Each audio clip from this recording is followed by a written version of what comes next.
Students, आज हम ornithine cycle का अध्ययन करेंगे। किस प्रकार से अमोनिया के द्वारा यूरिया का निर्माण होता है, इसका आज हम अध्ययन करेंगे। जैसा कि हम जानते हैं कि जंतुओं में पाचन के द्वारा प्रोटीन्स है, ये किस में अपघटित हो जाता है, एमिनो अम्लों में अपघटित हो जाता है। प्रोटीन है, ये प्रोटियोलाइटिक एंजाइम की उपस्थिति में एमिनो अम्ल में बदल दिए जाते हैं। ये एमिनो अम्ल आंत्र में या इंटेस्टाइन में अवशोषित किए जाते हैं और यहाँ से डायरेक्ट हेपेटिक पोर्टल सिस्टम के द्वारा लीवर में पहुंचा दिए जाते हैं। इनमें से जो अधिकांश एमिनो अम्ल हैं, ये कोशिकाओं में प्रोटीन सिंथेसिस में काम आ जाते हैं, जो कि शरीर की वर्ती एवं ऊतकों का निर्माण करते हैं। आवश्यकता से अधिक जो एमिनो अम्ल होता है, उसका हिपेटिक सेल्स एवं कुछ जो किडनी की सेल्स होती हैं, उनमें ऑक्सीजन की उपस्थिति में क्या होता है, डीएमिनेशन होता है, विएमिनीकरण होता है। तो इस तरीके से अतिरिक्त मात्रा में जो एमिनो अम्ल है, उसका डीएमिनेशन होगा और जिससे कि क्या प्राप्त होगा, अमोनिया प्राप्त होगा। अमोनिया है, ये एक विषैली गैस होती है और इसके उत्सर्जन के लिए जल की आवश्यकता होती है, अत्यधिक जल की आवश्यकता होती है। यही कारण है कि जो जलीय प्राणी होते हैं वो अमोनोटेलिक होते हैं, क्योंकि जलीय प्राणियों में प्रचुर मात्रा में पानी उपलब्ध होने के कारण अमोनिया को सीधे ही शरीर से बाहर निकाल दिया जाता है। इसके अलावा जो स्थलीय प्राणी हैं, उनके अंदर अमोनिया को यूरिक एसिड या यूरिया के अंदर बदला जाता है। जो जंतु यूरिया के रूप में उत्सर्जन करते हैं उन्हें यूरियोटेलिक बोलते हैं, और जो यूरिक एसिड के रूप में उत्सर्जन करते हैं उन्हें यूरिकोटेलिक बोलते हैं।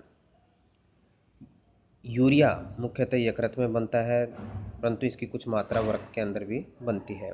इसका निर्माण एक साइक्लिक प्रोसेस के द्वारा होता है, एक चक्रीय रासायनिक क्रियाओं के द्वारा होता है, और इसको सर्वप्रथम क्रेब हेंसलेट द्वारा प्रस्तुत किया गया था। यूरिया के निर्माण को या यूरिया साइकिल को ऑर्निथिन साइकिल भी कहा जाता है। यहाँ हम देख सकते हैं, ये यूरिया साइकिल है या ऑर्निथिन साइकिल है। सबसे फर्स्ट जो स्टेप है, इसमें है कार्बामाइल फॉस्फेट का निर्माण, सिंथेसिस ऑफ कार्बामाइल फॉस्फेट। एक अणु अमोनिया तथा एक अणु कार्बन डाइऑक्साइड तथा एक अणु पानी का संघनन द्वारा कार्बामाइल फॉस्फेट के अंदर बदल जाता है, और इस क्रिया में दो अणु एटीपी के प्रयुक्त होते हैं तथा इस क्रिया को कार्बामाइल फॉस्फेट सिंथेसिस द्वारा संपन्न किया जाता है। सेकेंड स्टेप है सिंथेसिस ऑफ सिट्रुलिन। इसके अंदर हम देखेंगे कि कार्बामाइल फॉस्फेट है, ये ऑर्निथिन के साथ जुड़ता है और कार्बामाइल ट्रांसफरेज एंजाइम तथा बायोटिन सहकार की उपस्थिति में ये किस में बदल जाता है, सिट्रुलिन के अंदर बदल जाता है।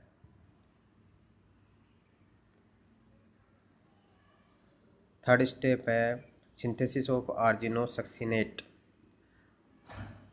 इस क्रिया में अमोनिया का जो द्वितीयक अणु है, चक्कर में एस्पार्टिक अम्ल या एस्पार्टेट के रूप में प्रवेश करता है, और यहाँ पे एटीपी की उपस्थिति में सिट्रुलिन है, ये एस्पार्टिक एसिड के साथ जुड़ करके क्या बना लेता है, आर्जिनोसक्सिनेट बना लेता है, और यहाँ पे आर्जिनोसक्सिनेट सिंथेटेज एंजाइम की उपस्थिति में तथा मैग्नीशियम जो आयन है, इसकी उपस्थिति में ये प्रोसेस या ये क्रिया संपन्न होती है। नेक्स्ट है फॉर्मेशन ऑफ आर्जिनिन। आर्जिनोसक्सिनेट है, इसका विदलन होता है, ये क्लीव्ड हो जाता है और ये दो भागों में टूट जाता है, एक आर्जिनिन और दूसरा फ्यूमेरिक एसिड के अंदर ये टूट जाता है। और इस प्रकार से जो ये फ्यूमेरिक एसिड है, ये अनेक पदों द्वारा ऑक्जेलो एसिटिक अम्ल का निर्माण करती है, और ये ऑक्जेलो एसिटिक अम्ल क्रेब्स साइकिल के अंदर प्रवेश कर जाता है। और ये पूरी प्रोसेस है, ये आर्जिनोसक्सेनिक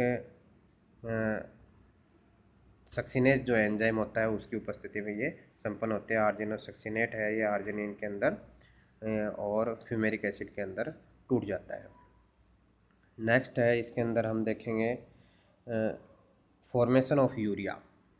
जो आर्जिनिन जो बना है, ये आर्जिनिन है, या आर्जिनेज एंजाइम की उपस्थिति के अंदर यूरिया में तथा ऑर्निथिन के अंदर ऑर्निथिन का निर्माण करता है। और इसमें से हम देखेंगे कि जो ऑर्निथिन है, ये इस प्रकार से हमें दोबारा साइकिल में प्राप्त हो जाता है, जो कि नए कार्बामाइल फॉस्फेट के साथ जुड़ करके वापस से नए साइकिल को चलाने का कार्य करता है। नया साइकिल वापस से स्टार्ट होता है और जो यूरिया का जो निर्माण हुआ है यकृत में, इस यूरिया को रुधिर के द्वारा वृक्क तक पहुंचाया जाता है, किडनी तक पहुंचाया जाता है, और वृक्क में इसे जल की सहायता से शरीर से यूरिन के रूप में क्या कर दिया जाता है, बाहर निकाल दिया जाता है।